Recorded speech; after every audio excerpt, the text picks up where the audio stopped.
Good morning, everybody. Beekeeper Todd here, and Emma. What we're doing today is it's the very beginning of April, and that means it's getting to the start of swarm season.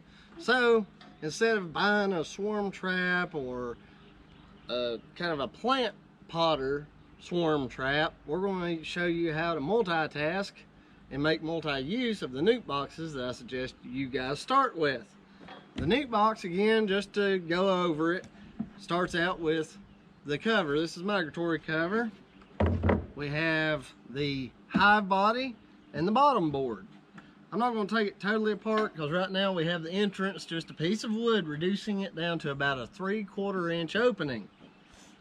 We have our swarm lure that we made the other day using a paper towel and about 3 or 4 drops of lemongrass oil put inside a sandwich baggie. Just a regular sandwich baggie because storage bags are a little thicker and they don't let the scent out as much. So put that in the back of the box. I ran out of frames and comb, so it's not really necessary. It does help though. This box that Emma's sitting on has 1 frame in it with foundation, and it's better if it's drawn foundation, but use what you have. So we've got our hive body on the bottom board, and we're going to put our migratory cover on.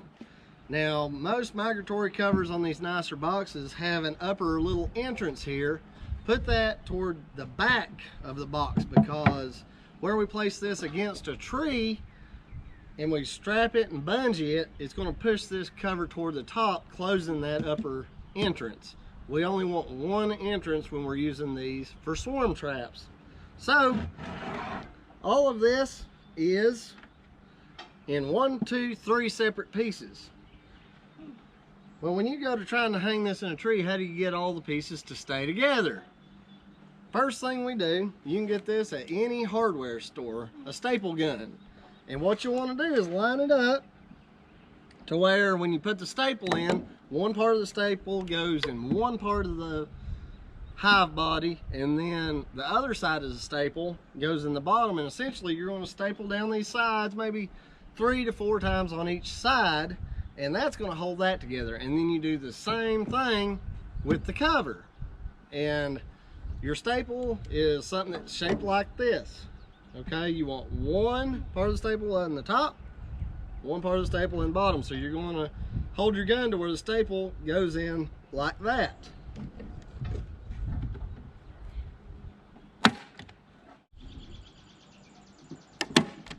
Those are going to work very, very well.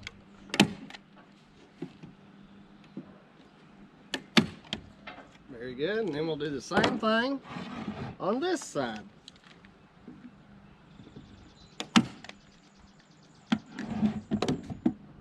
Making sure it's pressed together.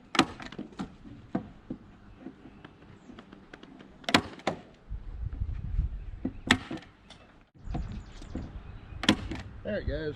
All right, so now we've got to get our lid, our migratory cover, to stay put. And even these with the little sheet metal on top, then the staple will go right through that metal.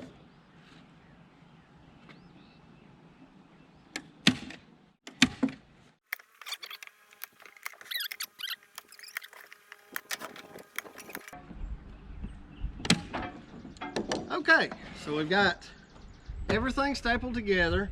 Now what I do is I use these ratchet straps, and I'll pull it under. I'll put my ratcheting part of the strap center of the top, and I hook one end together here, and I try to center this strap in the top of the lid. That way it'll make it easy to hang it, and it'll hang level. Now let's go find us some trees to put these in. Guys, we've got our swarm trap set up, we've got it baited. Now we've got to decide, where do we put it? Behind us, about 15 feet, is a creek. You want to put your swarm traps close to water. Honeybees need water, just about like every other living thing. 2, honeybees naturally, when they swarm, they head to the trees. They do light just about anywhere, but they favor trees. And ideally 10 to 15 feet high. But if you're afraid of heights, if you can just get it arm height somehow, that's fine. The higher you go, the more likely it's going to draw the swarm. So you're going to see now why I like using these straps and this particular setup. So that's sitting pretty level right there. And now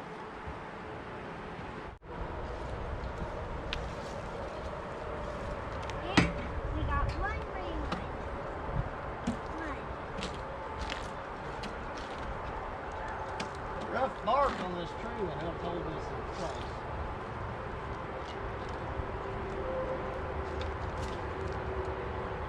Yeah, just barely hold that. Hold your strap in place.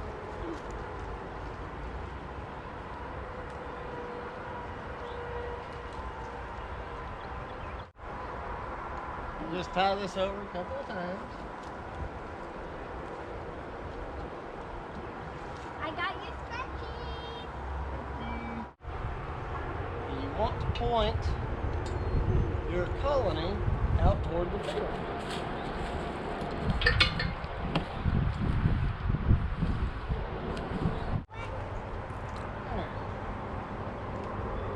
Now we have us a swarm trap. I'm just showing you guys how I set these up. If you don't want to get off the ground and you don't want to climb a ladder, we are up at the top of a hill here overlooking the field. And that way, it's a way of getting elevated from the lower field without having to get your box too high. Now we got some nice limb up there. We're going to try to get this strap across so I can pull it up just a little bit. I'm doing this in real time. This is actually what's going on. It's not always perfect. Practice makes perfect. Yes, it does. Get our straps lined up in the middle. What are you doing? Good. Let's see. Does that look centered to you? Good. And what do you say, guys? They say yes. They like it? Good. Alright. Let's see how this does. That's a lot better. See? I should have done this to begin with, just to see how well balanced the box is. So let's put it back up there. Hopefully we catch some honeybees for all this, don't we, Ann? Yep. If I can get the briar down. Yeah. I'm sure we're gonna go back down. Now, tell you what, Emma. What? Let's let you pick this one. How high do you want it to be? Maybe how high? How high do you want the box to go?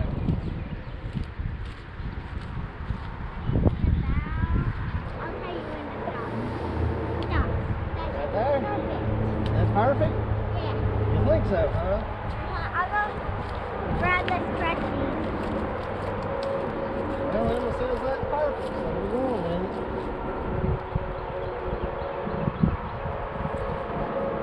I'm getting the scratchies. Or the bungees. Bungees. I'm back with the bungees. We are. Fine. Yeah, that's the way I can get it. Alright, where's your bungees? Okay, one. They're stuck to the briar. Okay. Alright, now Emma, we got to use this bungee to hook onto that strap and pull it around to where we want it to stop. Just like, Bungee. oops, take him up here. That's pretty good right there. Isn't it? I got a bungee necklace. Now, that's what we hook on here. Got a bungee necklace. Necklace. You got another blue short one? Thank you. Hook it right there. That blue one's longer. That's alright though, because it's perfect. Look at that. We got our swarm trap number 2 up in the tree. I really wish it was a little more level. So let's see what we can do.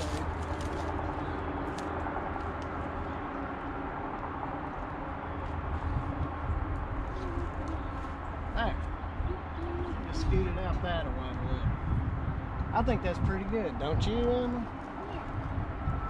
I think that'll work, folks. I think that will work. Well, if you ever want to subscribe to us, say a thumbs down or a thumbs up. You can subscribe by hitting the button to Emma and Daddy Team. Emma and Daddy Team. There is one swarm trap. And let me just show you, I'm just going to spin y'all around so you can get an idea of the level. You can see how much above the lower field we are. We got a lot of flowers. So, like Emma said, if you want to subscribe to us and follow us on this journey, we'd love to have you join us. We're going to take you along and do everything exactly like we do it. And that way, you guys can learn that what we're doing works and you guys can follow, or you can see what we're doing isn't working and you can try something different. So thanks for joining us. We'll see you guys on the next one. Hopefully we'll be bringing you to see a trapped swarm. Right, Emmy? Yeah. See you guys next time.